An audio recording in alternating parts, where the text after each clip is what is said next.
YouTube, how's it going? So this is another hat I made just to share my hat story. This chair is not spinning all the way, but that's okay. I've really been crocheting a lot lately, and I've been trying to find one of those awesome slouchy hats that I keep seeing on the undergrads everywhere, and they seem really cool, and I thought, hey, I could make one of those. And I found a pattern, and I tried. I'm beginning to think that maybe I should rename this show into Ugly Hats or Ugly Handmade Hats, or I don't even know. It's just, this is ridiculous. It did not come out as planned, so I'm going to try again. I think it's because I used really crappy yarn. I have this green yarn. I've been using it on everything because I had like 10 skeins that were given to me. It's ridiculous. I am excited though because this is all I've got left. One full skein and then a little bitty ball, so I'm almost done.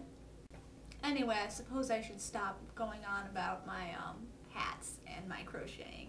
It's not as exciting to everyone else as it is to me, I'm sure. I wasn't sure what to talk about today, honestly. I was thinking I've been doing a lot of stuff that's like alone stuff, like crocheting, and I've actually been doing a lot of drawing, so I thought it'd be cool, and by cool I mean I've got nothing else to talk about and I want to film something, so I'm going to show you some of the stuff I've been doing. Sadly to say, I'm not much of an artist, in the sense that, I mean, I just do it for fun. It's not like I'm super serious about mine, and I can't I'm not very good at just going out and seeing a person and drawing their face. Yeah, my people end up usually having stick arms and little stick fingers. I can't really draw people all that well, but I do try, sometimes, and after I fail miserably, I go back to doing what I know how to do. This is how all of my drawings start out. Not exactly like this, but it's just a hand traced. This one is actually obviously unfinished. It's going to end up being Michigan. See, you've got the lower peninsula, and then this is the upper peninsula. Michigan cracks me up because whenever you talk to someone who's from Michigan, they're always like, oh yeah, I'm from, right here. And it's like, you're showing me your hand. That's awesome. And it's a map. Very cool.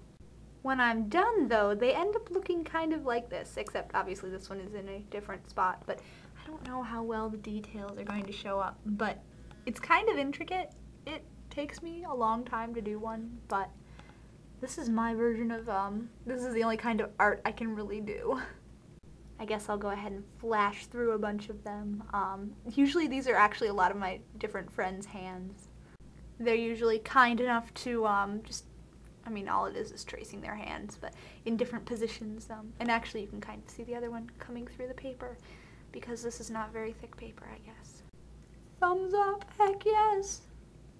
And I used to have it written who did which one, but I don't know if I still have that. Actually, I think a lot of these ones are my hand, and then later I had friends do it because it was difficult to do with my own hand. I'm especially fond of this one. It's rock, paper, scissors. Oh. Not so much this one.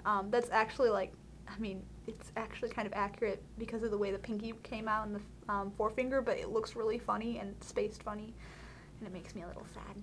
Aw, it's a heart, a finger heart. I feel like I should be blurring this one out because it's kind of racy. This one looks like a freaking alien hand, and it makes me laugh because really it's just this. The thumb is tucked in, but it looks super creepy, and it makes me happy. This is how my I don't know if you can even tell the difference, but usually when I first started, I was using thicker pen and the lines aren't as spaced. There's more space between them, so it's not quite as tight looking, I guess. And then there are ones like this where I used a really, really, really fine tipped pen, and if you can kind of tell, it's very tight and kind of dizzying. Oh, but this one was so much fun to do.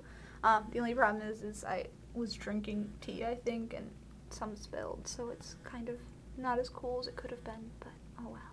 This is probably getting super boring.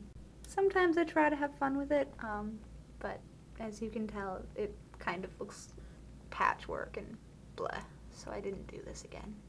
Again, trying new things does not always come out as I had hoped. Okay, last one, I swear. This one is an awkward turtle, and I think awkward turtles make great segues. So yeah. Drawing. Usually one of those takes me a while to do. I did one in 2 days once, and that was pretty intense, and that's working for maybe, it might have been 2 hours. It was one with more space in between the lines, but like the awkward turtle one, the last one I showed you, that one took me a week or so.